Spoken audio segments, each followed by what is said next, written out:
இன்றைய நாள் கர்த்தருடைய வார்த்தை லூக்கா புத்தகம் 10ஆம் அதிகாரம் 42ஆம் வசனம்.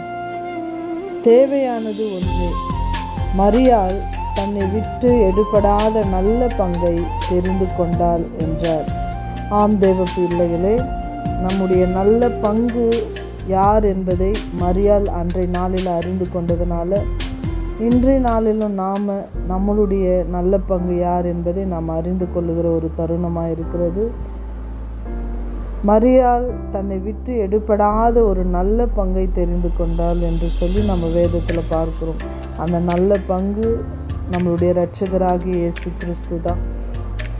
இயேசு கிறிஸ்துவின் பாதத்தில் அமர்ந்திருந்த மரியாள் இயேசுவோட வார்த்தையை கேட்டு இயேசுவின் சத்தியத்தில் நடந்து தன்னை இயேசுக்காக அர்ப்பணித்து வாழ்ந்ததை போல இன்றைய நாளிலும் நாம் தேவனுடைய வார்த்தை கேட்டு தேவனுடைய சத்தியத்தின்படி நாம் நடக்கும்பொழுது கர்த்தராகிய இயேசு கிறிஸ்து நமக்கு ஒரு நல்ல பங்காக இருக்கிறார்.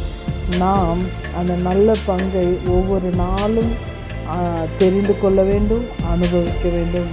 அவர் பாதத்தில் அமர்ந்திருக்கும் பொழுது மாத்திரம்தான், அவர் சத்தத்தை கேட்கும் பொழுது மாத்திரம்தான், அவர் சொல்லுகிற வார்த்தையின்படி நடக்கும் பொழுது மாத்திரம்தான் அது நம்மளுக்கு நல்ல பங்காக இருக்கும். இன்றைய நாளில் அந்த நல்ல பங்கை நீங்களும் பெற்றுக்கொள்ள வேண்டும், அடைய வேண்டும் என்று சொல்லி உங்களை வாழ்த்தி உங்களை ஆசீர்வதிக்கிறேன். God bless you.